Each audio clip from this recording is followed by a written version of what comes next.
Hello student, NPC class में platform में आपका स्वागत है। डियर स्टूडेंट, लास्ट क्लास में हमने जो बात की थी वो पोलन ग्रेन या परागकण के बारे में बात करनी हमें थी। स्पेशली आपसे ये पूछे कि पोलन ग्रेन या परागकण है क्या। इससे पहले ही क्लास में मैंने आपसे डिस्कशन की थी, पहले बताया था कि सिंपली जब लघु बीजाणु जनन क्रिया होती है, लघु बीजाणु जनन यानी लघु बीजाणुओं का या माइक्रोस्पोर का निर्माण होना। तो माइक्रोस्पोर या लघु बीजाणु जब बनते हैं तो चारों माइक्रोस्पोर, चारों लघु बीजाणु एक दूसरे से अटैच होते हैं, एक दूसरे से जुड़े हुए होते हैं।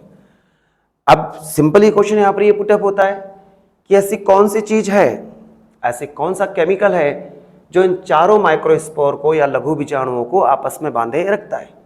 तो आप देखिए यहां पर मैंने एक लिखा है callus, and callus is a carbohydrate. ये क्या है? कार्बोहाइड्रेट है, और ये इन चारों लघु बीजाणुओं को आपस में जोड़े रखता है, चारों माइक्रोस्पोर को बाइंड किए हुए रखता है। जब ये चारों माइक्रोस्पोर या लघु बीजाणु एक दूसरे से सेपरेट हो जाते हैं, अब सिंपल सी बात है, सेपरेट होने के लिए क्या चाहिए? कोई ना कोई एंजाइम चाहिए जो किसका अपघटन कर दे, केलोस को डिग्रेड कर दे, केलोस को तोड़ दे। तो वहां पर एक एंजाइम आता है केलेज एंजाइम।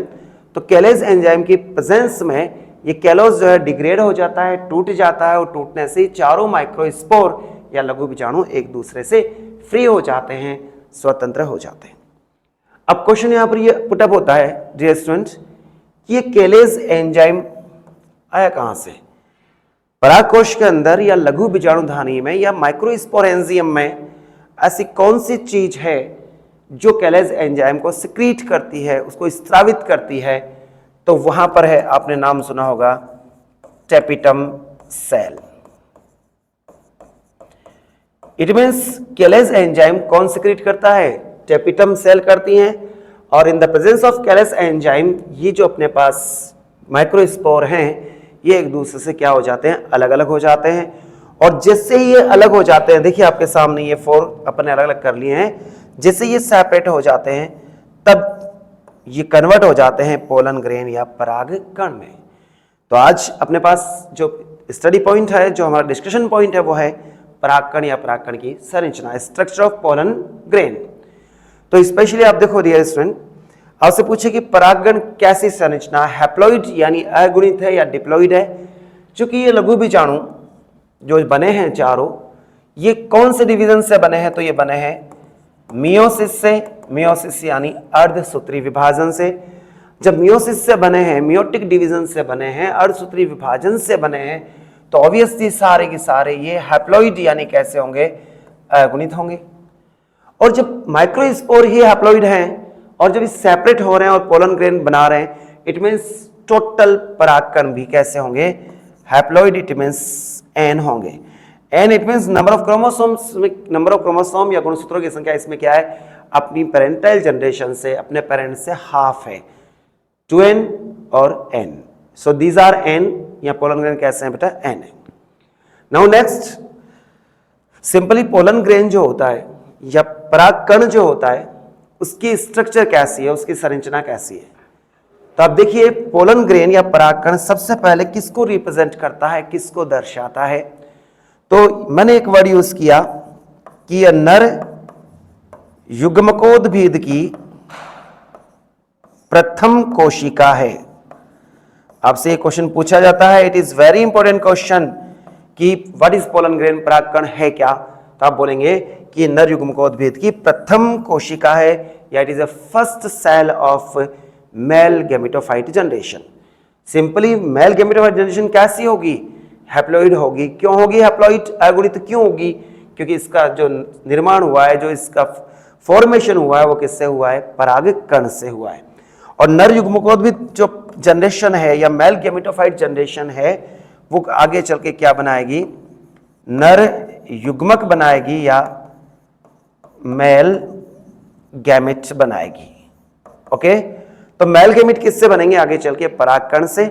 इसीलिए हमने बोला पोलन ग्रेन या परागकण नर युग्मकोद्भिद की प्रथम कोशिका है, या it is a first cell of male gametophyte generation, और it is a very important question for your examination. चाहे कोई भी एग्जामिनेशन हो, नीट एग्जामिनेशन हो, आपके आरबीएससी, सीबीएसई, 12th क्लास जो भी एग्जामिनेशन हो, उनमें क्वेश्चन पूछा जाता है। आप यहाँ देखिए जो भी मैंने वर्ड यूज किए हैं, टोटल में हर लेन में ऑब्जेक्टिव या एमसीक्यू टाइप के क्वेश्चंस मिलेंगे। अतः सिंपल सी बात है कि आपको इसको ढंग से सुनना है और ढंग से इससे जानकारी प्राप्त करनी है। डियर स्टूडेंट, आगे चले हम लोग। तो सबसे पहले आप देखिए, मैं बात कर रहा था किसके बारे में, पोलन ग्रेन या परागकण के बारे में। आपके सामने ये जो परागकण दिखाई दे रहा है, इस परागकण के अंदर दो स्तर होते हैं। बाहर का स्तर बाह्य चोल, ये जो रेड कलर में है, और आंतरिक स्तर जिसे बोलते हैं अंतःचोल, यानी बाह्य चोल एक्साइन और अंतःचोल इंटाइन। तो सिंपल सी बात है, पोलन ग्रेन में कितने लेयर हुई? पोलन ग्रेन में 2 लेयर हुई। It mean it is bi layer, द्विस्तरीय है, और बाहर के स्तर का नाम है एक्साइन या बाह्य चोल, और अंदर का स्तर है इंटाइन या अंतःचोल। अब आपसे ये पूछा जाए कि ये जो बाह्य चोल है या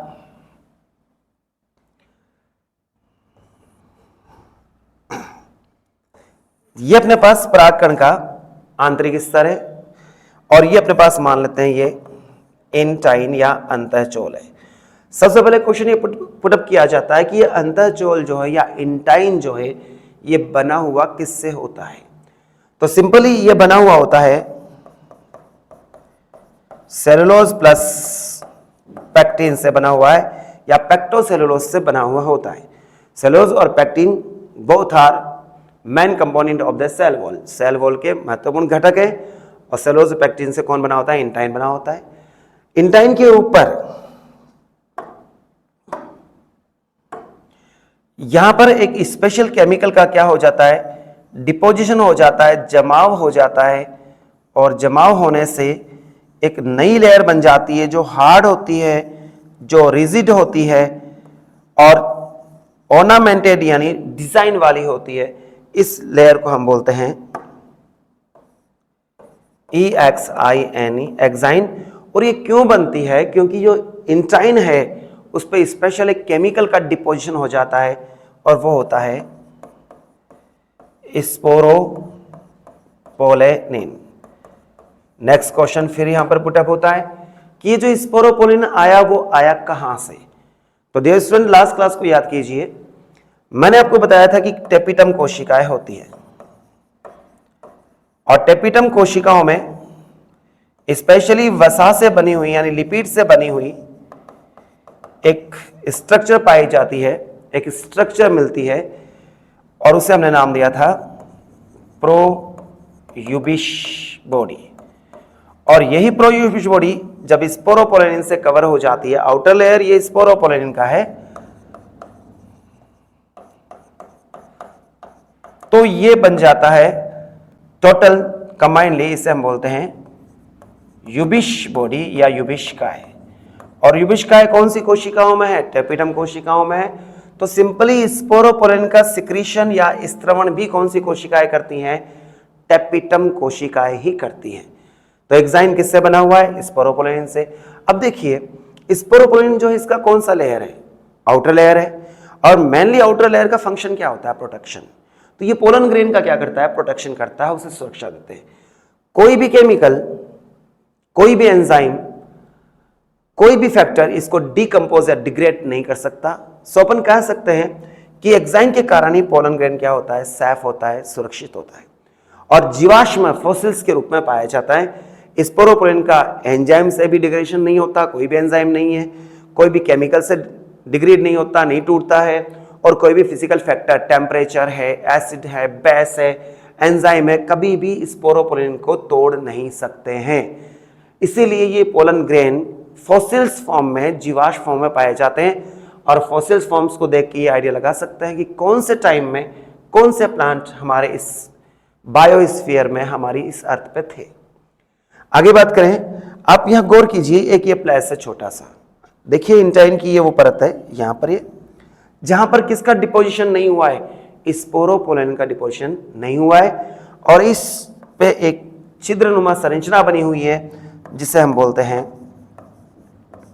जनन छिद्र, या इसे बोलते हैं जर्मिनल पोर। ठीक है, तो जनन छिद्र या जर्मिनल पोर कहां पर बना? ये वहां पर बना जहां पर किसका डिपोजिशन नहीं हुआ है, स्पोरोपोलिन का डिपोजिशन नहीं हुआ है। ऑब्वियसली जनन छिद्र बना है तो कोई ना कोई इसका रोल होगा, कोई ना कोई इंपॉर्टेंट रोल पक्का होगा। और आगे चल के हम स्टडी करेंगे कि यहां से एक ट्यूब बाहर निकलेगी जिसे हम बोलेंगे पोलन ट्यूब, पराग नलिका। और पोलन ट्यूब को बाहर निकलने का पैसेज या रास्ता कौन देता है? जर्मिनल पोर या जनन छिद्र देता है। इस पोलन ग्रेन में आगे आप देखिए, पोलन ग्रेन का क्या होता है? पोलिनेशन होता है, परागण होता है। जब इसका पोलिनेशन होगा, परागण होगा, तो कुछ अलग अलग फैक्टर के थ्रू होगा। मान लीजिए इंसेक्ट के थ्रू हो, एंटेमोफिली हो, मान लो एयर के थ्रू हो, एनिमोफिली हो, वो किसी के भी थ्रू हो। जब ये स्पेशली एंटेमोफिली के थ्रू क्या होगा? पोलिनेटेड होगा, परागित होगा, एक स्थान से कहां जाएगा? दूसरे स्थान पे जाएगा। तो ऐसे पोलन ग्रेन पे स्पेशली एक स्टिकी, एक चिपचिपी क्या बन जाती है? लेयर और बन जाती है। किसके चारों ओर? यस, एक्साइन के चारों ओर एक लेयर और बन जाती है, और इस लेयर को हम बोलते हैं पोलन किट। तो आपसे पूछे पोलन किट कौन से पोलन ग्रेन में, कौन से परागकणों में पाई जाती है? तो ये पाई जाती है स्पेशली उन परागकणों में जो कि इंसेक्ट के द्वारा परागित होते हैं, या जिनमें इंसेक्ट पोलिनेशन होता है या एंटेमोफिली होता है। बस समझ में आ गई। अब आपसे पूछिए स्टिकी लेयर, स्टिकी परत बनी कहां? तो दोबारा आइए आप टेपिटम में। अभी मैंने बोला टेपिटम में क्या होता है? लिपिड ग्रेन्यूल्स होती है, और लिपिड कैसा होता है? स्टिकी होता है, चिपचिपा होता है। ओके, आगे चलें। ये जो मैंने लेयर बनाई है आपके सामने रेड, जिसे हमने एक नाम दिया था एक्साइन, किससे बनी हुई है? यस, स्पोरोपोलिन से बनी हुई है। और स्पोरोपोलिन जो है स्पेशली मैंने बताया क्या है, तो ये एक स्पेशली आपने नाम सुना हो कैरिटिनॉइड। तो ये कैरिटिनॉइड का क्या है? ऑक्सीकारी बहुलक है। आपने नाम सुना है, आपसे पूछा जाए कैरिटिनॉइड्स क्या होते हैं, तो कैरिटिनॉइड्स डियर स्टूडेंट क्या होते हैं? ये पिगमेंट होते हैं। पिगमेंट यानी क्या है? ये डिफरेंट टाइप के वर्णक है जो क्या करते हैं? अलग अलग कलर को प्रोवाइड करते हैं। कैरिटिनॉइड एक क्या है? पिगमेंट है, यानी वर्णक है। वर्णक भी नहीं कह सकते, वर्णकों का समूह है। और स्पेशली इसमें जो वर्णक होता है उसका नाम होता है xanthophyll. Xanthophyll generally orange colour या स्लाइटली येलो कलर प्रोवाइड करता है। यही रीजन है कि जो एक्साइन है उसका कलर भी कैसा होता है? स्लाइटली येलो होता है। बस समझ में आ गई थी। और इसी कंडीशन में ये जो पोलन ग्रेन है, इसी कंडीशन में अभी है। इसके अंदर एक बड़ी सारी वैक्यूल होती है। वैक्यूल यानी बड़ी सारी क्या होती है? रिक्तिका या वैक्यूल होती है, और इसमें एक प्यारा सा न्यूक्लियस होता है। और ये कैसी संरचना बताई थी मैंने बताई थी ये कैसी संरचना है? हैप्लॉइड या अगुणित संरचना है। यदि आप इसका डायग्राम देखना चाहें, ये देखिए आपके सामने, ये है अपने पास ग्रेन ऑफ पोलन। इसमें आप देखिए ये जो लेयर आपको दिखाई दे रही है, ये बाहर की जो ऑर्नामेंटेड लेयर है, इसे हम बोलते हैं एक्साइन। और एक्साइन अभी मैंने आपको बताया था, एक्साइन किससे बनी हुई है? स्पोरोपोलिन से बनी हुई है। और स्पोरोपोलिन जो है वो कौन सिक्रीट करता है? Tapetum cell. So it was secreted by tapetum cell. और ये जो आउटर लेयर है वो क्या करती है? इसे प्रोटेक्शन देती है। किससे? By the physical factor, by the chemical factor, by the biological factor, temperature, acidic medium, basic medium और एंजाइम्स। सेकंड आप देखिए बेटा, यहां पर ये सेकंड लेयर है, और सेकंड लेयर का नाम दिया है इन्होंने, ये देखिए आप, इंटाइन। और इंटाइन किससे बनी हुई है? सेलुलोज और पैक्टिन से बनी हुई होती है। आप ये देखिए स्पेशली यहां पर ये देखो 1, हियर इज 2 और 3। ये आपको 3 यहाँ पर साइड दिखाई दे रही होंगी, जगह दिखाई दे रही होंगी, जिनको हम बोलते हैं जर्मिनल पोर या जनन छिद्र। ठीक है, और इन्हीं जनन छिद्र से क्या बाहर निकलती है? पोलन ट्यूब या प्राग्नलिका बाहर निकलती है। ओके, नेक्स्ट आप देखो बेटा, इसमें यहां पर आप देखिए 2 सेल्स आपको दिखाई दे रही है। एक होती है जनरेटिव न्यूक्लियस या जनरेटिव सेल, और एक कौन सी है? Vegetative cell. इस डायग्राम में आप देखेंगे कि जो स्पेशली ये जो डायग्राम है, इसमें ये जो बड़ी सेल है, आपको बड़ी सेल दिखाई दे रही है, it is not generative cell, it is vegetative cell. जो बड़ी है उसका नाम क्या होता है? वेजिटेटिव सेल होता है। और ये छोटी जो है, ये अपने पास होती है कौन सी? जर्म सेल होती है। आपका ये डायग्राम है, इस डायग्राम में हमने इसीलिए थोड़ा कंफ्यूज किया कि आप थोड़ा इस चीज को समझ सके। तो बड़ी सेल कौन सी है? वेजिटेटिव सेल है, और छोटी सेल कौन सी है? जर्म सेल है। In future here is 2 cell structure. या कितनी सेल है? 2 सेल है। और इन 2 सेल स्ट्रक्चर में ही द्विकोशिकी अवस्था में ही परागकण यानी पोलन ग्रेन पोलिनेटेड होता है, यानी इसका ट्रांसफर होता है। यहां तक बात समझ में आगे चले बात करें कि ये जो अपने पास सेल है, बड़ी सेल है, करती क्या है? तो ये लगातार क्या करके माइटोसिस या समसूत्री विभाजन करके एक ट्यूब लाइक स्ट्रक्चर बनाती है, उसे हम बोलते हैं पोलन ट्यूब या पराग नलिका।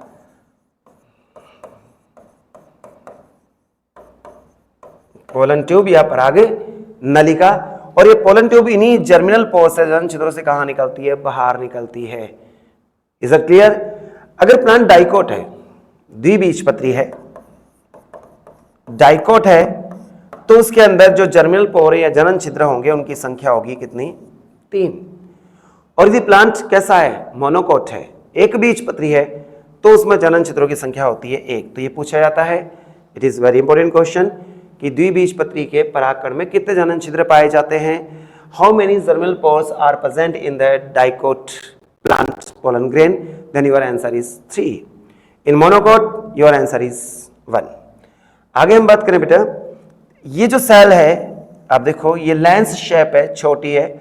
इसका न्यूक्लियस कैसा होता है? राउंड शेप में होता है। और ये जो न्यूक्लियस होता है, ये इरेगुलर शेप में कन्वर्ट हो जाता है।